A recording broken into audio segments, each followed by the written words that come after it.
ప్రతి ఉదయం దేవుని వాగ్దానం అనే కార్యక్రమానికి ప్రేమతో మిమ్మల్ని ఆహ్వానిస్తుంటున్నాను.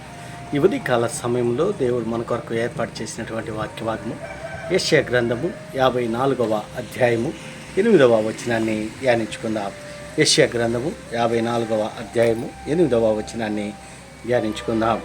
నిత్యమైన కృపతో నీకు వాత్సల్యము చూపుదును. క్రీస్తునందు ప్రియమైన దేవుని బిడ్డలారా, ఈ ఉదయకాల సమయంలో పరిశుద్ధాత్మ దేవుడు మనకిస్తున్నటువంటి వాగ్దానము నిత్యమైన కృపతో నీకు వాత్సల్యము చూపుదును. ఈ యొక్క వాగ్దానాన్ని దేవుడు మనకును మన కుటుంబాలకును ఆశీర్వాదకరముగాను దీవెనకరంగాను మార్చునుగాక.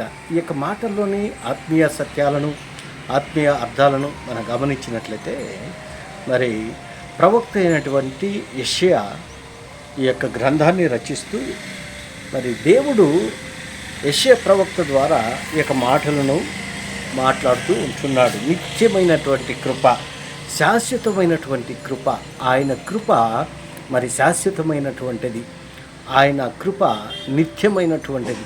కృప అనగా బహుమానము, ఉచితముగా వచ్చేది. దానికి ఎలాంటి మరి రుసుము లేదు.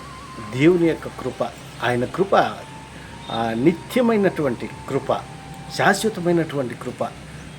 మరి దేవుడు శాశ్వతమైనటువంటి కృప నీకు నేను చూపిస్తాను అని వాత్సల్యము చూపుదును అని అంటున్నాడు. అంత మాత్రమే కాదు, మరి ఇక్కడ మనం గమనించినట్లయితే ఈ మాటలు ఇశ్రాయేలు ప్రజలను ఉద్దేశించి మరి దేవుడు మాట్లాడుతున్నట్లుగా మనం చూస్తూ ఉంటున్నాం. ఎందుకనగా దేవుడు తన ప్రజల పట్ల ఒక ప్రణాళికను, ఒక ఉద్దేశాన్ని కలిగి ఉంటున్నాడు.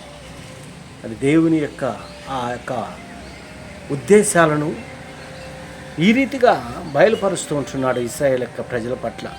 దేవుడు శాశ్వతమైనటువంటి కృపతో వారిని ప్రేమిస్తూ ఉంటున్నాడు, వారిని కరుణిస్తూ ఉంటున్నాడు. ఎందుకనగా ఆయన కృపామయుడుగా ఉంటున్నాడు, ఆయన కరుణామయుడుగా ఉంటున్నాడు, ఆయన ప్రేమామయుడుగా ఉంటున్నాడు.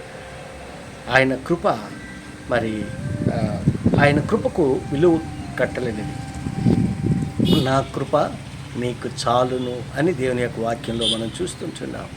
మరి శాశ్వతమైనటువంటి ప్రేమతో నేను నిన్ను ప్రేమిస్తుంటున్నాను, విడువక నీ ఎడల నా కృప చూపుతున్నానని దేవుని యొక్క వాక్యంలో మనం చూస్తుంటున్నాం. అంత మాత్రమే కాదు, ప్రశస్తమైనటువంటి రత్నములతో నీకు సరిహద్దులు ఏర్పరుస్తానని.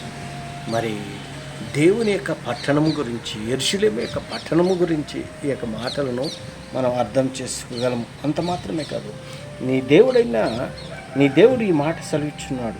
విడువబడి దుఃఖాక్రాంతురాలైన భార్య పురుషుడు రప్పించినట్లు, తృణీకరింపబడిన యవనపు భార్యను పురుషుడు రప్పించినట్టు యెహోవా నిన్ను పిలుచున్నాడు. ఆయన పిలుస్తూ ఉన్నాడు.